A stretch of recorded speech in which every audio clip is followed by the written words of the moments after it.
안녕하십니까. 지금 생각하면은 예수님께서 이 땅에 계셨다가 에, 죽으시고 부활하시고 하늘로 승천해서 떠나갔을 때에 제자들의 마음이 어땠을까 그런 생각을 합니다.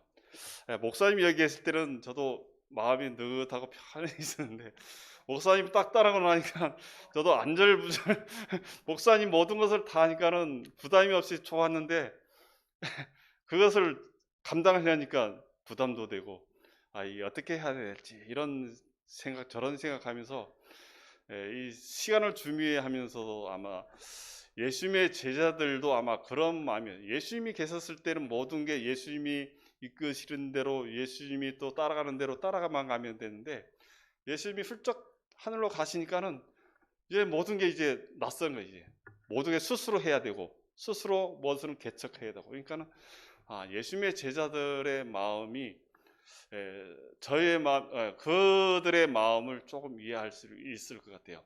예수님의 제자들의 마음이 얼마나 허전하고 그렇게 모든 이적들 말씀하시면 다 이루었던 그런 예수님이 옆에 계셨는데 떠나가 버리니까는 예수님의 제자들의 마음이 공허하고 허전하고 그렇지만 다행히 그런 마음에 성령 하나님이 임하셔서 그렇게 공허한 마음을 다 없애버리고 그들의 마음에 뜨거운 마음을 허락하셔서 천국 복음을 모든 민족에게 증거되기 위하여 그들이 흘린 땀과 희생과 모든 감사히 하는 것을 느끼면서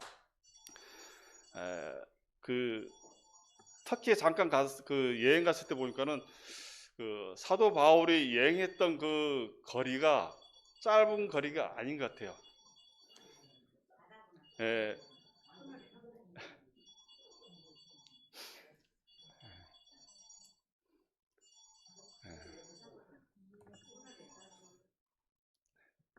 예. 관광 그 이고니온이라는 곳을 지나가는데 관광버스로 한 5시간을 계속 가더라고요. 그러니까 한 지역 그 나무도 없어요. 보니까는 나무도 없고 고원지대인지 몰라도 나무도 없고 그냥 평평한 그런 들판인데 그냥 밀만 그렇게 재배했던 그런 지역인데 보니까는 민둥산 같은 그런 산들 한 5시간을 계속 가는데 이런 땅이 아깝다 그런 생각을 들으면서 이제 보냈는데 그런 지역을 아마 사도 바울이 걸어서 고속버스 그러니까 관광버스로 5시간을 계속 갔는데 그런 거리를 걸어 사도 바울이 걸어서 전도 여행을 했다는 것을 보면서 이분들의 수고가 얼마나 큰지 다시 한번 그렇게 생각하면서 그런 지역들을 그들이 쉽게 받아들이지도 않았을 것이고 어려운 가운데서 그들의 복음을 전한 것은 오늘날 우리에게도 아마 그런 복된 소망을 우리에게 안겨주기 위해서 아마 그들이 희생한 그런 것을 느끼게 됩니다.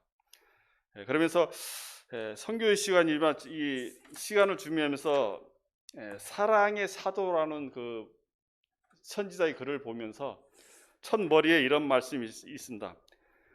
대낮에 등불을 들고 사람을 찾아 나선 히라비 철인 디오게스는 어떤 사람을 찾고 있었을까? 대낮에 밝은 대낮에 등불을 들고 사람을 찾아 나선다는 것을 생각해 보면은 어쩌면은 좀 이해하기도 좀 어려운 것 같아요. 그자 가면 되는데 왜 등불을 들고 사람을 찾아 나섰을까? 그러면서 여기 보면은 너희는 예루살렘 거리로 빨리 왕래하며 그 넓은 거리에서 찾아보고 알라. 너희가 만일 공의를 행하며 진리를 찾는 사람 한 사람이라도 있으면은 이 성을 사하리라. 선지자는 이 사람들이 많은 홍수 속에서 진리를 찾고 공의를 행하는 사람, 그것도 하나님을 믿는 백성들이 사는 예루살렘 거리를 왕래하면서 찾아보라.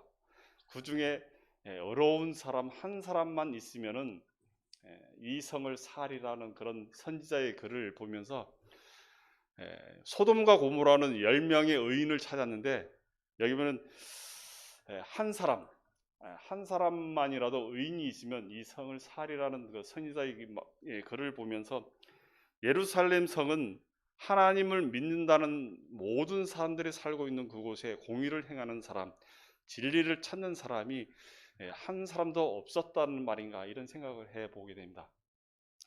그러면서 사람들이 그렇게 신앙을 하는 사람들 가운데 하나님을, 창조주 하나님을 믿는 히브리 백성들이 선지자가 찾는 사람 한 사람도 없었다, 이런 생각을 하면서, 그래서 아마 이스라엘 백성들이 사는 예루살렘 성이 초토화되는 그런 모습들을 생각해 보면서 참으로 안타까운 일들이 있었던 것을 보게 됩니다.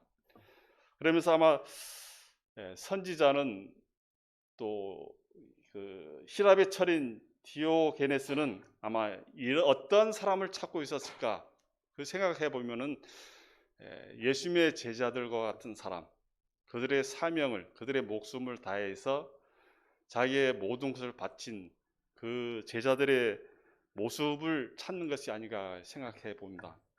여기에 사랑의 사도의 이 글을 보면서 그들은 스승의 정신을 배워서 예수의 증인들이었다. 그들은 너희는 온 천하에 다니며 만민에게 복음을 전파하라 하고 하신 그리스도의 명령에 그대로 따른 사람들이었다. 그들은 어떤 사람들이었습니까? 학식도 없었고 배우지도 못했고 평범한 그런 사람들이었습니다. 보면은 우리가 잘 알다시피 베드로 아니면 어부, 이건 지금 보면은 부둣가에 보면 어부들의 모습은 어떻습니까? 질적으로나 뭐든 보면 거칠고, 사람들이 거칠어 보면 함부로 하고, 저도 그 전에 배에 가서 그 여름에 그나 이제 일 없을 때 이제 그 전에 멸치배를 탔는데, 이때는 작업할 때는 우활도 없어요. 아버지도 없어요. 아버지한테도 정신 안 차린다고 막 소리 지르고 하거든요. 왜냐면은 그 고기 잡는 특성이 뭐냐면 멸치는 그 불빛으로 잡거든요. 불빛을 싹 돌 때 한 몇 초 사이에 그거를 못 잡으면은 다른 배가 와서 확 잡아버려요. 그 고기대를 놓치는 거예요. 그러니까는 고기 잡을 때는 아버지도 없고 우활도 없고 그래서 막 입에서 나온 대로 다 뱉는 거예요. 막 쌍욕 막 이렇게 막 정신 안 차린다 이렇게. 그러니까 뱃사람들의 그런 성격이기 때문에 말을 막 함부로 하고 그렇게. 이게 지나고 나면은 이제 순한 사람이 되지만은 작업할 때만큼은 뱃사람들의 그런 성격이 포악한 것이 그렇게 그대로 드러나는 거예요. 그러니까 베드로도 아마 그런 성격, 우리의 그러니까 사도 요한입니까? 요한도 불이 내려서 이 사람들 다 죽이라 그렇게 한 것을 보면은 아마 그 뱃사람들의 특성, 이런 것들이 아마 그대로 드러난 것 같아요.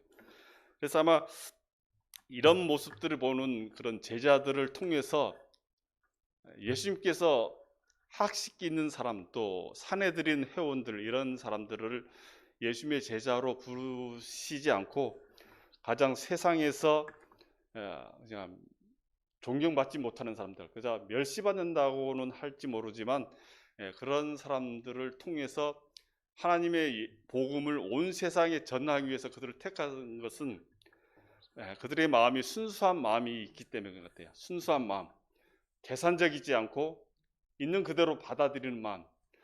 저도 무엇을 할 때, 저도 무슨 일을 하면은 저도 계산해요. 저도 순전한 같아도 이 사람하고 어울려야 될지, 어울리면 이익이 있을까? 또 이 사람하고 오래 지내봐야 도움이 안 될 것 같으면 거리를 두자, 이렇게 저도 계산하거든요. 근데 아마 베드로나 이런 사람들은 아마 그런 계산적인 것이 좀 없는 거예요. 그냥 있는 대로 그렇게 받아들이는 그런 사람들이었기 때문에 아마 예수님의 제자로 선택해서 예수님께서 가르치시는 대로 그렇게 따랐던 사람인 것 같아요. 그들은 예수님이 계실 때에는 예수님의 하는 말씀들을 다 어떻게 흘려버렸어요. 예수님께서 이 땅에 오셔서 십자가에 달려 돌아가실 것을 계속 누누이 이야기했지만 그들은 그것을 어떻습니까? 흘려버렸습니다. 이 세상의 영광스러운 모습으로서에만 생각했지 십자가에 달려 돌아가실 거에 대한 그런 생각은 아마 꿈에도 생각하지 않았던 것 같아요. 왜냐하면 보리떡 5개, 물고기 2마리로 5천 명을 먹이신 그런 분이 왜 죽어? 살아, 죽은 사람도 살는데 왜 죽어? 어떻습니까? 우리도 상식적으로 생각하면은 죽은 사람도 살리는 분이 왜 죽어? 그저 자기가 죽었다가 살아나면 되지. 아마 그런 생각을 할 수 있지 않습니까? 아마 예수님의 제자들도 아마 그런 생각을 가졌기 때문에 예수님이 십자가에 달려 돌아가실 것은 아마 꿈엔들 생각 못했을 것입니다. 아마 예수님의 제자들은 그런 제자들을 통해서 오늘날 우리에게 복음이 이르는 것은 얼마나 감사한 일인지 모릅니다. 요새 지내면서 사람들과 지내면서 지금 일하는 일터에서도 한 50대, 60대, 70대까지 있어요. 보면은 하는 얘기가 뭐냐면은 세월이 빨리 지낸다. 50대, 60대면 70대면 더 빨리 간다. 이런 얘기하면서 아마 그들에게 희망이 어떻게 없다는 그런 부정적인 시각으로 얘기하는 것 같아요. 이제는 인생이 이제 80, 90대면 이제 금방 끝날 것을 그들이 생각하기 때문에 부정적인 생각, 그런 생각을 하는 것을 보면서 우리에게는 얼마나 다행인지 모르겠어요. 예수님의 그런 복음의 기별이 우리에게 이르는 것은 그러면서 우리 교회에 대해서 여기 나와 있습니다. 교회에 대한 하나님의 목적, 교회는 사람을 구원하기 위해서 하나님께서 세우신 기관이다. 교회는 봉사를 위하여 조직되었으므로 그 사명은 온 세상에 복음을 전하는 것이다.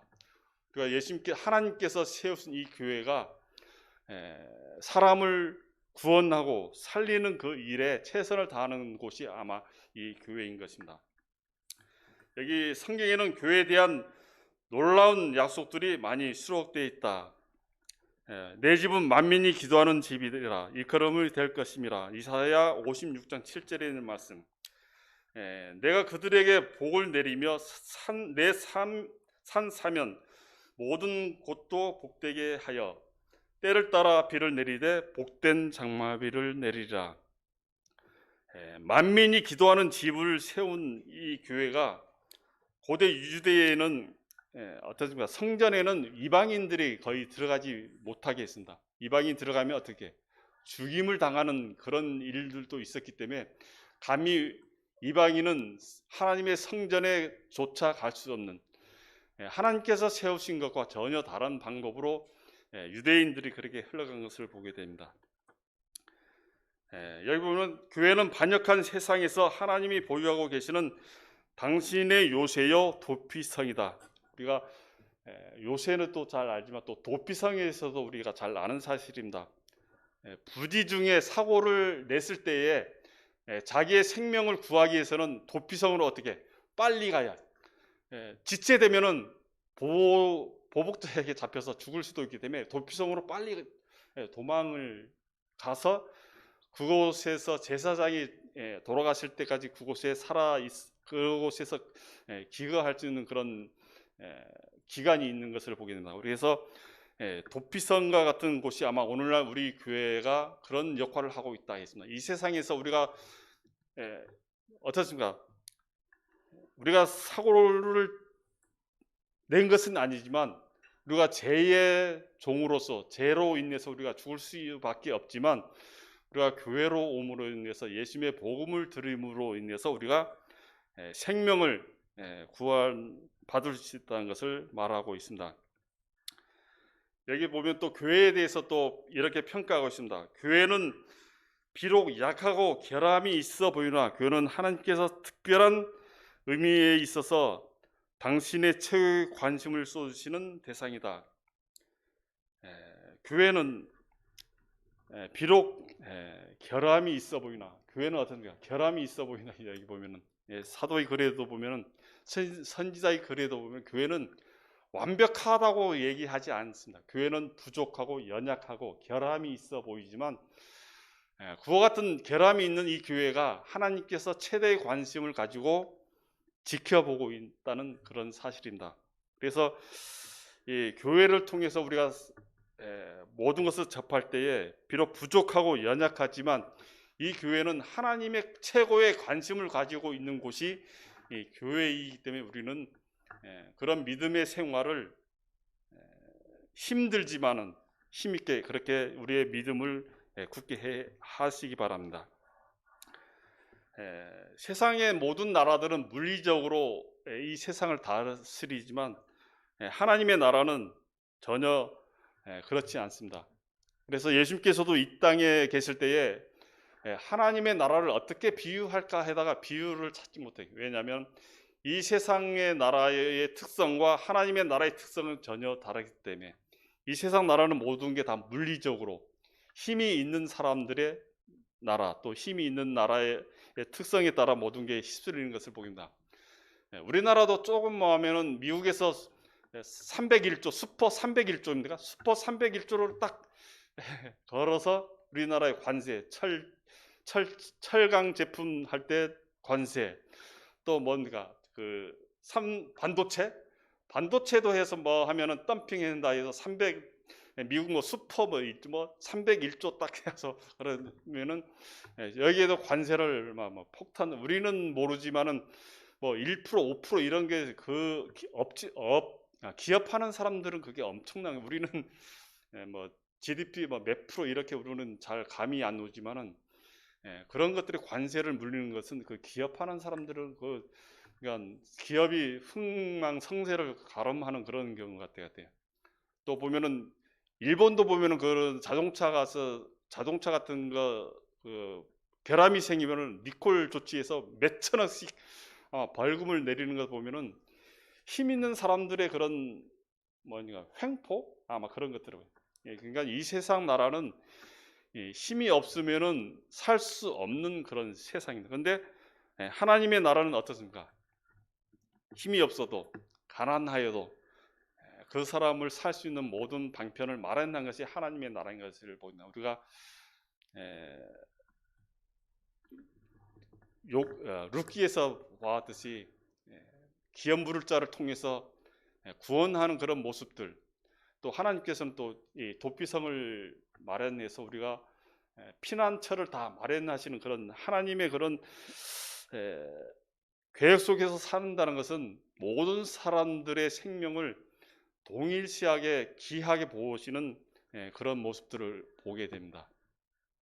여기 또 보면 요셉과 다니엘에 대해서 또 말씀하는데, 요셉의 성실성을 통해서 이스라엘 백성들, 애굽에 있는 모든 백성들, 요셉의 성실함으로 인해서 그 애굽 백성들의 생명을 연장한 것은 한 사람의 희생을 통해서 그렇게 이루어진 것을 보게 됩니다.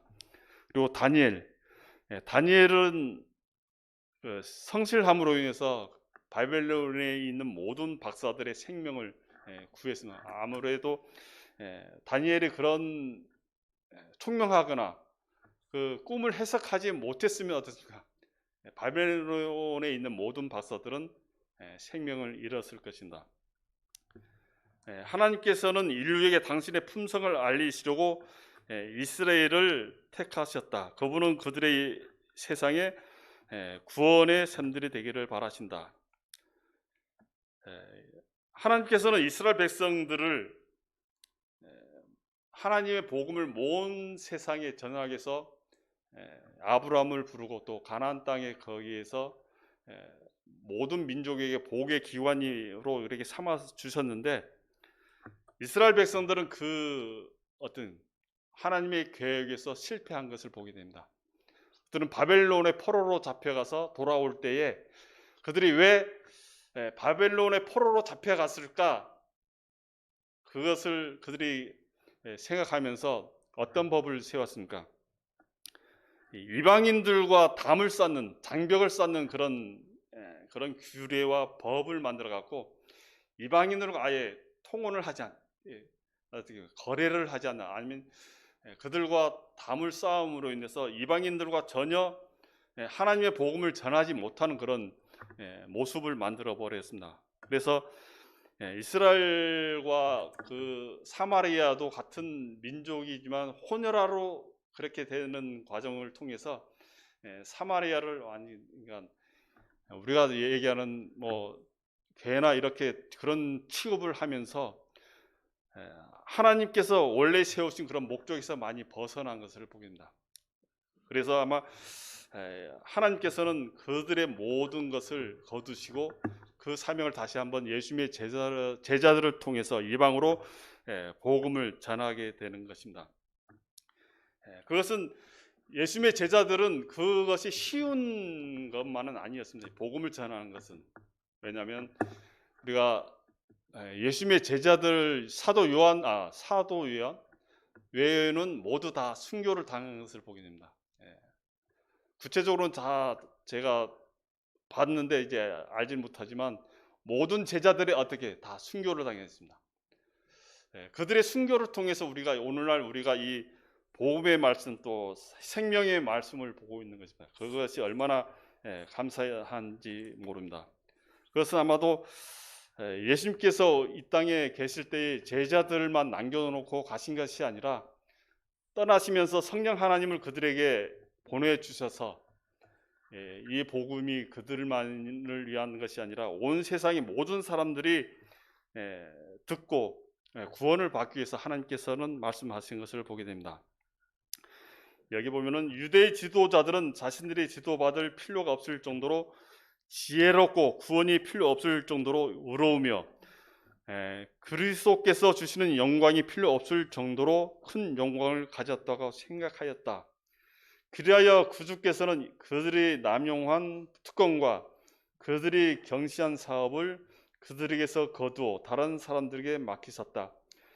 하나님의 영광은 나타나야 했고 당신의 말씀은 확증되어야 하였다. 그리스도의 나라는 세상에 세워져야만 하였다.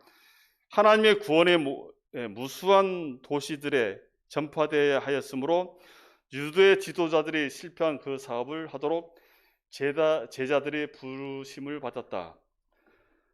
유대 지도자들이 해야 될 그런 것들이 그들이 실패함으로 인해서 지도자들이 아니라 그 사회에서 가장 미천한 사람들, 세상에서 그렇게 잘 인정받지 못하고 사람들에게 지탄받을 수 있는 그런 위치에 있는 사람들로 통해서 오늘날 전 세계적으로 아마 기독교인이 정확히는 잘 모르겠지만 가장 종교가 많은 숫자가 아마 기독교인이 아닌가 그렇게 생각합니다. 그러면서 이 복음이 전한 것은 아마 예수님의 제자들 12제자만이 아니라 그 외에 많은 제자들도 그들의 희생과 그런 봉사를 통해서 아마 오늘날 우리에게 또 하나님의 그런 기별들이 우리에게 이르는 것을 보게 됩니다.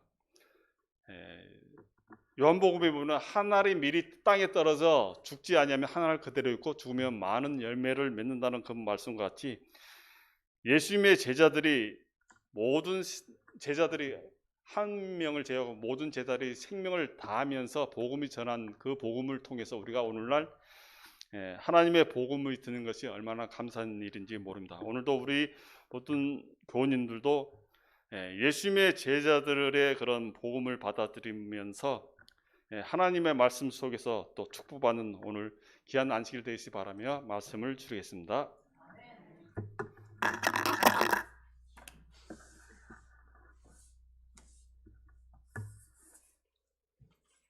다 일어나셔서 422장 찬미 부른 후에 설교자의 기도로 예배는 모두 마쳐지겠습니다.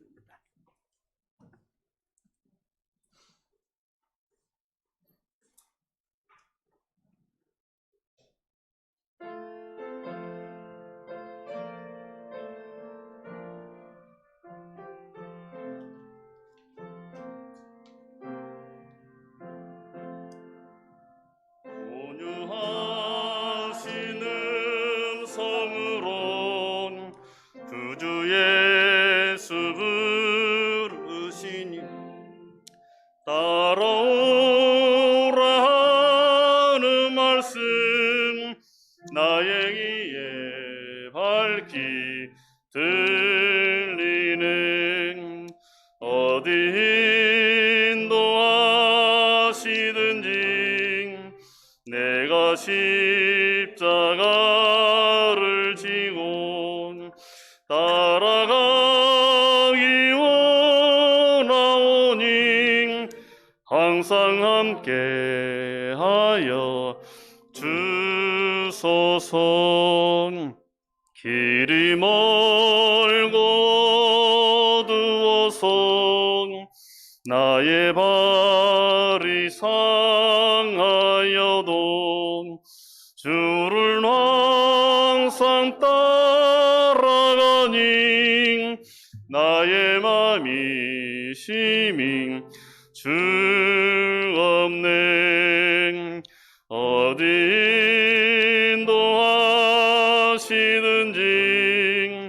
내가 십자가를 지고 따라가기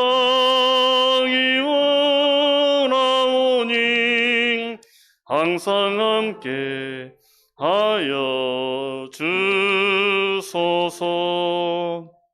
예수 항상 인도하사 하늘 빛을 비추시네. 주를 항상 따라가니 연약할 때 은혜 주시네. 어디 인도하시든지 내가 십자가를 지고 따라가기 원하오니 항상 함께 하여 주소서. 사랑으로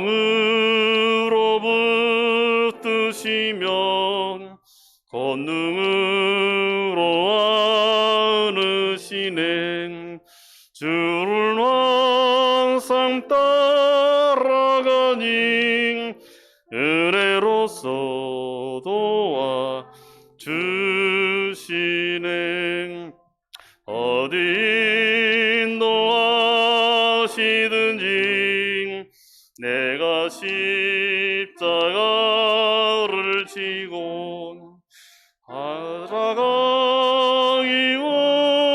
원하오니 항상 함께 하여 주소서. 감사하신 하늘에 계신 저희들의 아버지 하나님, 저희들이 매 순간마다 주의 이름을 부르는 주의 거룩한 백성 될 수 있도록 주님 함께하여 주시옵소서. 이 땅에 살 때 저희들이 연약하고 저희들이 의기소침하지만 하나님 저희들과 함께 하신다는 그 사실을 매 순간 생각하게 하시고 창조주 하나님이 우리의 아버지, 우리의 형제라는 사실을 우리의 마음속에 새길 수 있도록 주님 함께하여 주시옵소서. 이 땅을 살 때 저희들이 힘있게 살 때 우리가 우리 앞에 놓여 있는 모든 장애들을 이겨낼 수 있는 그런 믿음을 더하여 주시옵소서. 더욱이 저희들에게 성령 하나님 함께하여 주셔서 성령에 충만한 저희 모든 성도들 될 수 있도록 늘 함께하여 주셨기를 예수님의 이름으로 기도드리옵나이다. 아멘.